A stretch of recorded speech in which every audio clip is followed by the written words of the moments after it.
Hey friends, it's me, Alyssa, and I am back with Live in Local Atlanta. I'm here with my incredibly special friends. I'm here with David and MeMe Jackson from the Jackson Joint. How are you all today? We're great. We're doing really good. Great. Doing really good. Thanks for having us. I love it. I love it. Now, you all just finished an incredible Valentine's Day event. You all specialize in love. Yeah. So let's talk about that. How did everything go? How are you feeling? All of that. It was wonderful.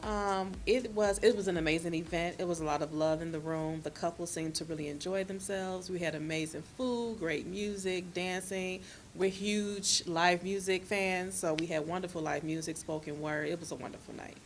Yeah, it was It was a fantastic. wonderful Just seeing couples come together and enjoy their spouses, having some fun, Yes. allowing themselves to kind of disconnect from whatever was going on before they got in the room and just embrace their spouse and just have a great time. It was joy for us. So that was the only rule we had that night. The only rule for the night was leave all your troubles on the outside of that door, and when you come inside the Jackson joint, good vibes only. Good I vibes. That was the love only that. rule. I love that. Now, one of the things I love about what you're describing is a principle you all really follow, which is all about creating a safe space. You have transparency and honesty. Let's talk a little bit about what exactly the Jackson Joint is and some of those other principles you all believe in. So the Jackson Joint originally started off as a podcast, and it was really supposed to be kind of like this virtual space where married couples could come and let their hair down and just get wisdom, receive wisdom, share wisdom, and just have a place of commonality.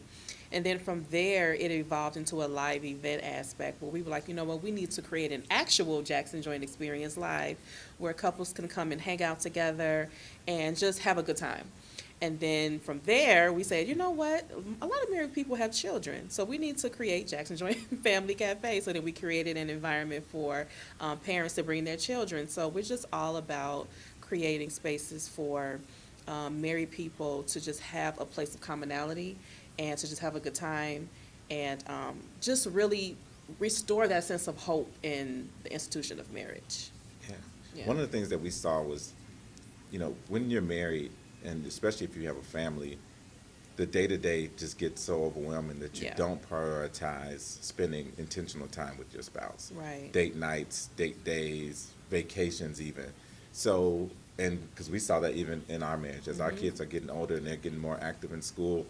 Or, You have kids? Yes, You we do guys have don't look a kids. day over 30. Both Oh, of you. no, thank you very Both much. of you. Appreciate I'm that. 30. I'm 30, and I'm thinking you guys are like 32, 33 years Oh, old. no, no. Our oldest is 15. Just a little bit older. Yeah, oldest is 15. And we've got a 9-year-old. Wow. Yeah, 2 boys. Wow. And this will be our 18th year of marriage. Yes. Well, 18, 18 years. years. Congratulations. Thank you very I much. love Yeah. that. Thank you, thank Wow. Wow, my parents have been married for 35 years, I think. Oh, wow. 35 years. Okay. So That's awesome. I don't know if they're doing something very right or very wrong, and they're Yeah. just like, we're till death do us part, whatever. But that's incredible. I was not expecting Yeah. you guys to say 18 years or that you have 2 kids. That's Yes. incredible. Yes. Now, you're just saying the day-to-day woes of life kind of get in the way of marriage. Can you talk about some of those strategies and tools you all use to keep the love and the friendship and each other a priority and alive? Yeah, for sure. I would say number one is laughter. Yes. Like for us, like this is my friend. We laugh and we laugh often. Yes. And the Bible talks about laughter being like medicine. And as we know, medicine can be both, ones that helps to prevent. It can be preventative, but it also can be a source of healing. And laughter for us has been both throughout the years of our marriage. It's been the thing that has sustained us and kept us together, but there also has been times when, in a time of struggle or challenge, laughter has been the thing that healed and brought us closer together. So I would say laughter is huge for us. Yeah, and I would also, to add on to that, when he mentioned friendship, that's something that I would definitely say is you cannot lose the friendship in a marriage. So David and I originally met in high school. He's 2 years older than me, so he's significantly older than me. So we weren't Don't the do same that. year. We weren't the same in the same class, but no, he's 2 years older than me, and so we met. I was a freshman, he was a junior, and we just connected really like right away as friends. He was making fun of me because I didn't care how I wore socks at the time, so they were just like all over. They were just wrinkled up, and it was whatever. So he was cutting class, and he was in my gym period, and he was making fun of my socks, and I still mess with him about that to this day. So we were just friends hanging out, and we didn't date until many, many years later. But the point is that we still remain friends. Yes. And that has continued on into our marriage. And he really is like my best friend. And so that's one thing that I would say is just that the friendship has to really be the foundation and the connection of it all, because sometimes you may not feel all romantical, right? You may not feel like all that all the time. But when you know that you're married to your friend and you love them as a friend first and you're supportive, you tell them the truth, you're honest, you have their back, all of those things that make up a true friendship. So, yeah. And one of the things about starting as friends we shared stories with each other about our previous relationships. So Yeah. just the challenges that we had, the ups, the I know downs. all his dirt. So we know each other's dirt, and having that insight into each other and not judging each other Yeah. in spite of it or because of it has been just that it creates that safe space, that the ability to be transparent, open conversation, because we really know each other at our core. Yes. I love that, and I think there's something to be said about when you do put your friendship that you have with your life partner first. I think it always allows for adaptability and growth. And with my husband, this is something. I mean, I dated my husband for 25 days. We got eloped, and I talk about this all the time. But for me, I saw him. I knew for me, I was like, he's the one for me. And it took 25 days to convince him. I'm just kidding. I'm just kidding. Really, actually, he wanted to get married that quickly. I was okay with the long, drawn out process, but even now, it's like we continue to grow, and even sometimes he drives me crazy. And it's really, I'm like, he's growing, and he's younger than me. He's 3 years younger than me. So I'm like, he's growing. Where I was 3 years ago is where he was for me 6 years ago. So I have to constantly remind myself he is still growing, and I am still growing. So I think that's really important, and I know that's something you all value as well, is growth and allowing each other to grow and flourish. Yes, absolutely. Yes, we do. And that's never going to stop, right? We know that we're the smarter ones. We know that. You and I, we know that, right? Of course. So you gotta give these guys some time. But seriously, you do. So we're always growing. We're always evolving. I am, 42 now, and so we got married when I was 24. I'm not the same person. What I need is not the same. What I want is not the same. How I show love is not the same, et cetera, et cetera. And not only that, we've become parents, and so that changes you. That grows you up in a different kind of way. So understanding first and foremost that your spouse is still an individual who is still on their own individual journeys, and giving them the space to be able to do that. And there may be some bumps along the way because they're still figuring it out. That's a part of it. And so we don't want to cap our spouses at the place that they were when we met them, good or bad, because life changes you, life evolves you. So yes, giving your spouse the room to grow is, I feel like, very critical to a marriage. And the spiritual part of that is a whole other, beast, because when you start going on your God journey and spiritually how God is evolving you, that just becomes a whole different layer. So, and not only the space to grow, but the time to grow. Right? Definitely the time. We don't progress or evolve at the same pace, and I see that in so many marriages. Unfortunately, one or the other will be challenged by the pace that the other one is at, and they are either trying to pull them and rush them along, or the other one is trying to slow that person down. And it's really just respecting each other's individual journeys, and not just what that's going to look like, but how and the time frame that that's going to evolve in. Absolutely, absolutely. Now I have to ask, you've created this incredible brand together. When do you turn off business mode, and when do you turn on marriage mode? Or does that come home with you? How do you, at the end of the night when you're about to go to sleep, how are you two not choking each other saying, I told you to do this, and you didn't do it? You want to start? Yeah, so I don't know if it really turns off. Yeah. We have to really be intentional. Like we recently said, we're trying to put into practice that by the time we come to bed, we stop all business conversations. Because we are friends and we talk, we'll be laying in bed at night just still dreaming and strategizing, and it's like you carry that stuff into your sleep, so we were like, let's just put a cap on it. When we come to bed, we leave the business at the door, because it's challenging because we work from home. So it's like everything so there's only two steps between work and home. Exactly. Yes. Yeah. So it's just we wake up in the place, we are doing work during the day in our home, and then even Yeah. into the night. So it really is an intentionality to really cut it off. But I don't know. I pretty much will echo everything he says. And if we have something like coming up, I don't know that we do cut it off, honestly. Not until that event is done or that podcast episode is done, whatever it may be. But when it's something huge coming up, we really struggle on it. I don't know. I don't know.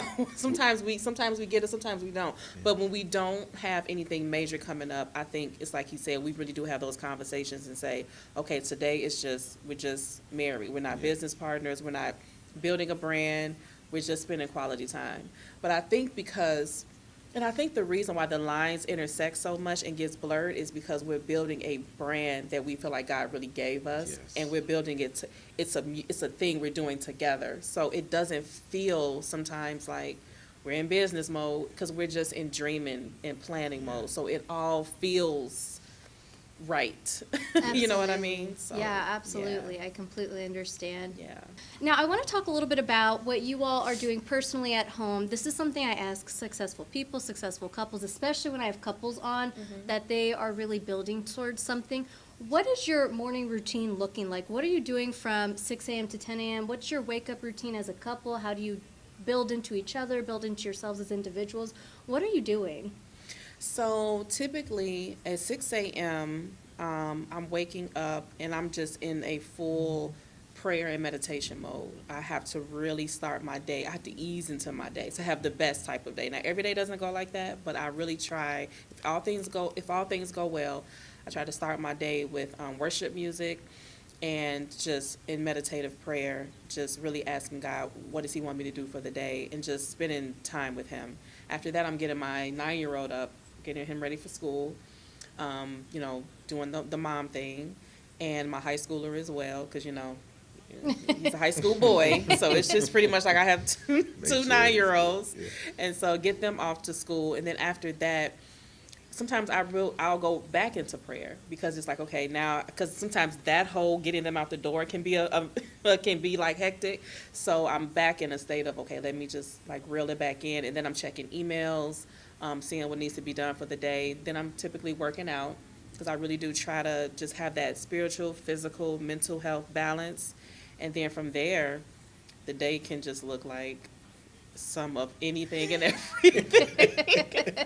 It can look like some of anything and everything until it's time to wind down that evening. Yeah. Pretty much. Yeah, for me, I don't quite get up at 6 a.m. I'm usually more around 7:30-ish. And for me, I wake up to just really prayer, thanking God for another day and all of that. But also, a self-care moment for me is I play my Monopoly Go or Candy Crush. Like that's my way to really decompress and just kind of settle my head. I get that out the way, and then I'm the one that takes our 9-year-old to school.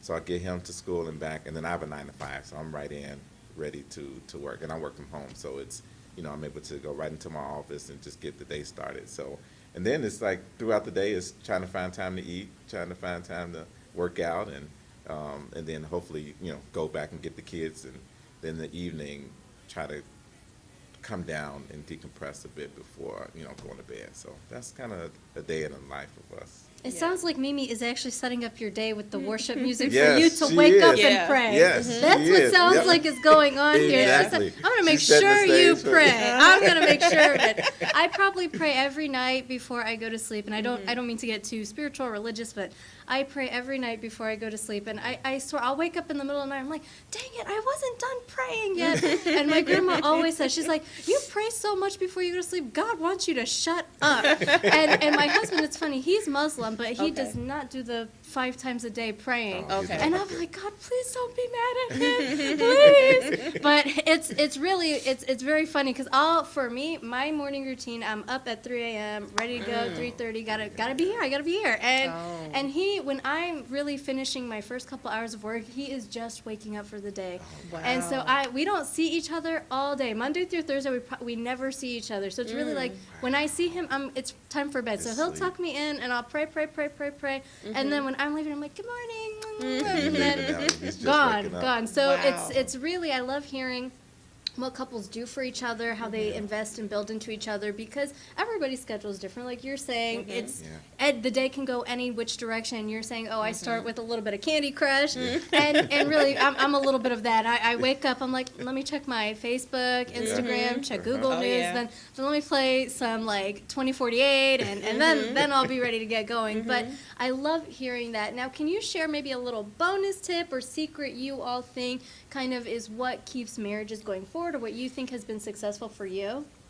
So in addition to all of the things that we did mention, I would just say to just create a safe space within your marriage and around that marriage. And what I mean by that is a safe space for your partner. Again, we talked about the safe space to grow, but to also be honest with you about what their needs are, what their wants are, making them feel comfortable and safe to communicate that, even if it's not the most fuzzy thing for you to hear. And when I say a safe space around it, I mean insulating it from outside noise, because you can have a lot of people have opinions, thoughts, and ideas. And to some degree, you can receive those if it's from a trusted individual, somebody that you both trust. But essentially keeping your business, keeping it in-house, because there can be some times when you can share some things and you moved on from it, but your family hasn't. And so they're still Yes. holding your spouse to that. So just really using wisdom surrounding who and what to share things with. And again, just making your partner always feel safe to know that I can be my most authentic self with, within reason. I mean, let's just not get crazy, but I mean, within reason, Yeah. I can be my most authentic self with my spouse. Yeah. I would say date often. I love Yeah. that. Date Yeah. often, right? Like, Yes. even if we're not able to get out and go out on the town, finding moments to steal away in whatever way that looks like for you. Like, just sometimes, like, we'll just go down to our basement and just sit on the couch and watch TV. Like, that's our time to connect. Or just send the kids upstairs to their room and we just sit and have dinner together while we sit on the couch. Like, it's just like those things, but then also making time to vacation, intentional stuff, Yes. going out on the town. Yes, yeah. And I think also embracing often. I love that. Like, Yes. we hug, we Physical kiss, touch. physical touch all day as much as we can, because that's my love language, for one. And she's coming along, she's good with it too. But now it's but Mine is now- words of affirmation. yeah, So. so it's loving each other in the way that we need to be loved according to our love languages, and also so speaking to her, speaking the words that she needs to hear, but also, embracing and staying close is a bonus Yes. tip. It's a key. Yeah, for us. I think that's so true. I absolutely love that. Yeah, I'm when I do get to see my husband, very lovey-dovey, clingy. And I've always been this way as a partner. It doesn't matter who I was with in the past, but I've always been this way. My family like, you're disgusting. Stop holding hands. Stop it. So it's really I'm all for it. I've always been I'm that all way. for it. And I agree. I think it's being your truest self, that intentionality, and really just any moment you can cherish it. I absolutely love that. I want to have a little fun. If this wasn't already fun for you guys, I'm it's going to been try and great. make it It's a fun for you. blast. I'm going to throw some words at you. I want to hear the first response you think of. Okay. Okay. Routine. Boring. Boring. Got to get better. Got to get a little bit better at it. Yeah. Interesting. I find routine a safe place. Like I love routine. I'm very rigid and routine oriented. Fascinating. I'm not. I'm pretty much just go as the day takes me. So Yeah. yeah. I'm the routine girl, but Yeah. I think because I'm so routine, no matter how routine I am, I feel like it's not good. It's not routine enough, So I'm like, I got to get sharpened up my routine. So, yeah. Okay. Next word is boring. What's boring? I don't do it. Yeah. So how do you overcome as Against a it. couple when you feel like things are boring? We honestly never really get bored with one another. We keep it Because we're so silly. and we're always. We tell people all the Dreaming. time we're always getting ourselves into something. Yeah. That's our word for each other. We're always getting ourselves into something, Yes. and that is our creativity, our vision, our things we aspire to do. Like we're always coming up with something. Yeah. And I think that just keeps things fresh for Yeah, us. like we literally have that on our website. We don't do boring. I Not no, I don't do boring. allergic to boring. Allergic It to says. boring. Yeah. Mm-mm. That is funny. Now, this last one isn't a word, but it's actually a scenario-based question. Okay. Which Netflix show do you think you both could survive if you were the main characters? Oh, that's a good question. That's the question for you because he's the TV watcher. So we said like a reality Netflix show or just, Just a regular show? whichever one pops into your head. Wow, that is a good question. That's the perfect question for you. me, because now I'm just like all the different Netflix I shows. definitely feel I'm a money heist. I could survive money heist. Oh, I love that. One yeah, of my I favorite, definitely, one for of my me, I know I'm a favorite heist series. survivor. I Okay. can do it. I would say Lincoln Lawyer. I think just the way that he thinks on his feet and finds solutions to get his clients out of certain jams. I think that Do you together think he's working. telling the truth? Mm-hmm. He can get Yeah. people out of jams? He Oh, yeah. can. Okay, Yeah, yeah. okay. Had to double check. Yeah, thinking on our feet. can. Yeah, and she being the brains behind it. Oh yeah, I think. Yeah, I would go with that. Yeah. I love it. I love it. Mimi, David, how can people find you online, on social media, and all of that? So we are the Jackson Joint on all social media platforms: Facebook, Instagram. We newly do have a TikTok. Our website is thejacksonjoint.com. Is that pretty much everything? Yeah, that's it. And Pretty you can much email us at everything. info@thejacksonjoint.com. Yes. I love it. I love it. This is Live and Local Atlanta. I'm your host, Alyssa. Make sure you download the free Odyssey app today. That's AUDACY inside the App Store. Once it's downloaded, favorite Star 94 Atlanta by hitting the heart in the top corner of your screen. And if you want to stay up to date with me, you can give me a follow across all social media at itsme_Alyssa D, and I will see you next time.